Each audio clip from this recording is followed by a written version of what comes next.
الذي خلق الموت والحياة ليبلوكم أيكم أحسن عملا। আল্লাহ তাআলা হায়াত সৃষ্টি করেছেন, মৌত সৃষ্টি করেছেন। হায়াত আল্লাহ তাআলা দিলেন, মৌত আল্লাহ তাআলা দিবেন। মধ্যবর্তী সময় কি জন্য দিলেন? আল্লাহ রাব্বুল আলামিন বলেন লিয়াবলুয়াকুম আইয়ুকুম আহসানু আমালা, শুধুমাত্র একটা পরীক্ষা করার জন্য, তোমাদের মধ্যে নেক কাজে কে অগ্রগামী এইটা শুধু জানার জন্য আমি হায়াত দিয়েছি, এরপরে তোমাদের মৌত দিব। এই জন্য হাদিসে পাকে আল্লাহ রাসূল বলেন মান আশা কদ মাতা ওয়া মান মাতা কদ কামাত কিয়ামাতুহু।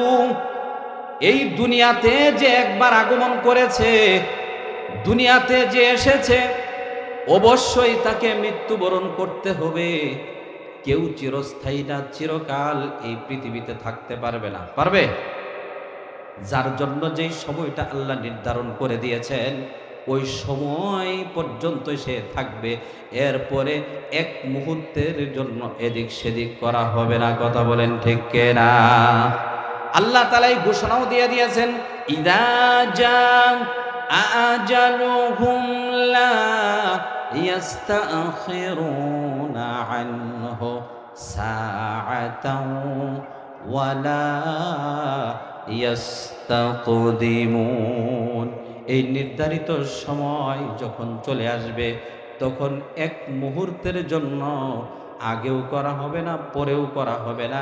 ওই নির্ধারিত সময় মালাকুল মউত আপনার আমার জানটাকে কবজ করে নিয়ে যাবে। কথা বলেন ঠিক কিনা? এই জন্য বিচক্ষণ মানুষ যারা, আমার আল্লাহ তাআলা তাদেরকে লক্ষ্য করে বলেন ফাতাবিরু ইয়া উলিল আবসার, ও জ্ঞানীরা শিক্ষা গ্রহণ করো কিভাবে চলা উচিত। তোমার পূর্ববর্তী যারা এই পৃথিবীতে এসেছিল তারা নির্ধারিত সময় পর্যন্ত কিভাবে কাটিয়েছে, আবার তারা চলে গেল, এখন তাদের পরিণতি কি? তুমি এখন আছো, কিছুদিন পরে থাকবা না। এই সময়টাকে তোমার কিভাবে কাজে লাগানো উচিত?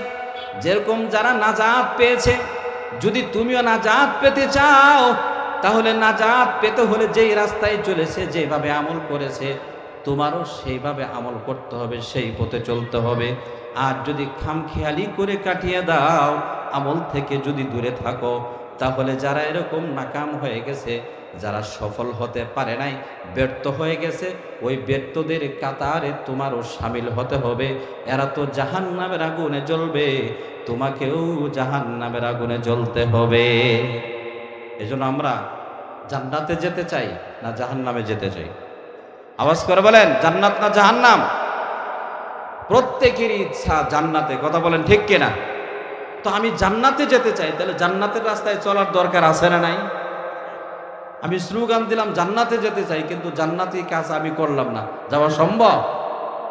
হ্যাঁ, এই জন্য আল্লাহ রাব্বুল আলামিন বলেছেন জান্নাতীদের রাস্তায় তোমার চলতে হবে। জান্নাতীরা দুনিয়াতে কিভাবে চলেছে? এই দুনিয়াকে তারা বড় মনে করে নাই, এই দুনিয়াকে তারা তুচ্ছ জ্ঞান করেছে।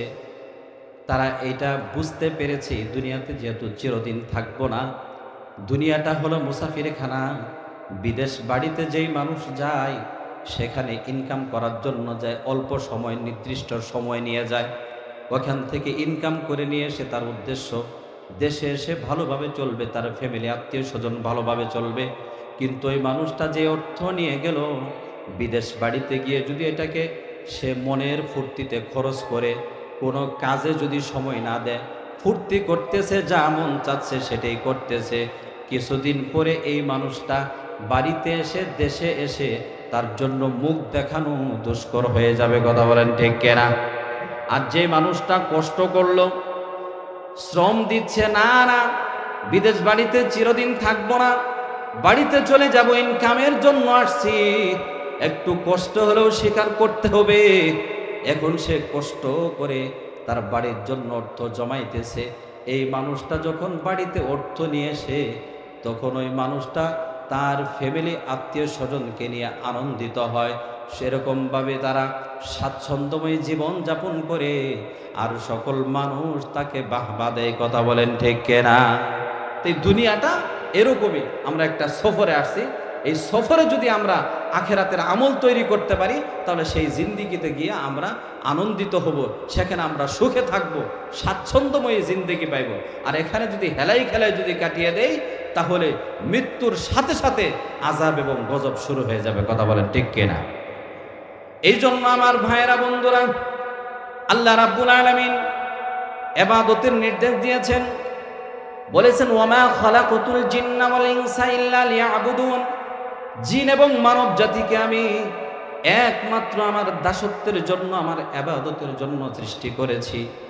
পয়গম্বর বলেছেন, আল্লাহ রাব্বুল আলামিন ইবাদতকে দুই ভাগে ভাগ করেছেন। কয় ভাগে ভাগ করেছেন? দুই ভাগে ভাগ করেছেন। এক ধরনের ইবাদত হলো এক ধরনের ইবাদত হলো শারীরিক ইবাদত, আরেক ধরনের ইবাদত হলো আর্থিক ইবাদত। আল্লাহ তাআলার রাস্তায় যেমন নিজের শরীরে শ্রম দিয়ে পরিশ্রম করে ইবাদত করতে হয়, যেমন নামাজ পড়ি, এই নামাজ পড়তে কোনো টাকা পয়সা লাগে না, কিন্তু নামাজ পড়তে একটু শরীরের পরিশ্রম হয়। কথা বলেন ঠিক কিনা? এটা হলো শারীরিক ইবাদত।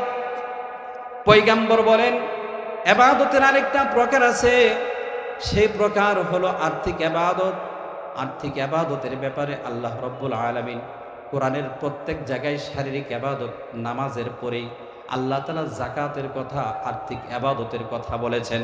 আল্লাহ তাআলা বলেন, ইয়া আইয়ুহাল্লাযীনা আমানু আনফিকু মিম্মা রাযাকনাকুম মিন ক্বাবলি আন ইয়াতিয়া ইয়াউমুল লা বাইউন ফীহি ওয়ালা খুল্লাতুন ওয়ালা শাফাআ।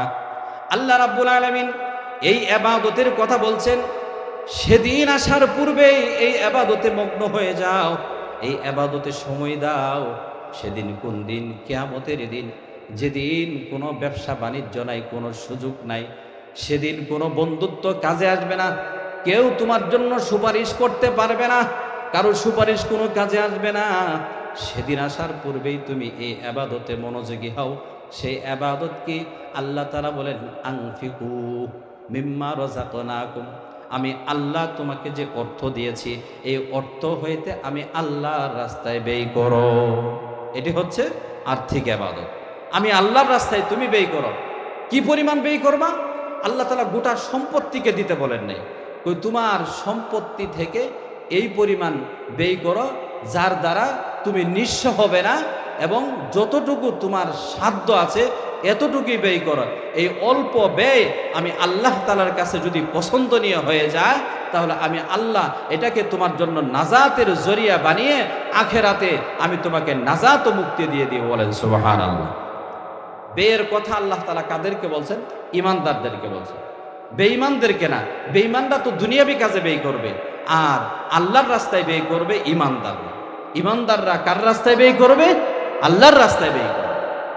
এই জন্য মানুষ যখন মারা যায়, তার সমস্ত আমলের দরজাগুলো বন্ধ হয়ে যায়। আবু হুরায়রা রাদিয়াল্লাহু তাআলা আনহু থেকে একটা হাদিস, যে আল্লাহ রাসূল সাল্লাল্লাহু আলাইহি সাল্লাম বলেন, মানুষ যখন মারা যায় তার সমস্ত নেকির দরজাগুলো বন্ধ হয়ে যায়, কয়েকটি দরজা খোলা থাকে। একটা হলো, সে যদি ইলমান আলিমাহু ওয়া নাশারাহু, এলেম শিখেছে এবং আমল করেছে এবং অন্যদের কাছে এলেমকে ছড়াইছে, তাহলে এর নেকি সে যতদিন পর্যন্ত অবস্থা বলবৎ থাকবে, এর নেকি সে পাইতে থাকবে। বলেন সুবহানাল্লাহ। তাহলে মদিনাতুল উলুম মাদ্রাসা প্রতিষ্ঠিত হয়েছে কি জন্য? এলেমের জন্য। এখান থেকে যারা এলেম শিখতেছে, এলেম অন্যদের কাছে প্রচার করবে, এরা যতদিন পর্যন্ত এলেম চর্চা চলতে থাকবে ততদিন পর্যন্ত এরা নেকি পাবে। কথা বলেন ঠিক কিনা? 2 নাম্বার, ওয়ালাদান সালিহান তারকাহু, নেককার কোন সন্তান যদি তুমি রেখে যাও, এই নেককার সন্তান তোমার মৃত্যুর পরে তোমার কবরে সওয়াব পৌঁছাবে। কথা বলেন ঠিক কিনা?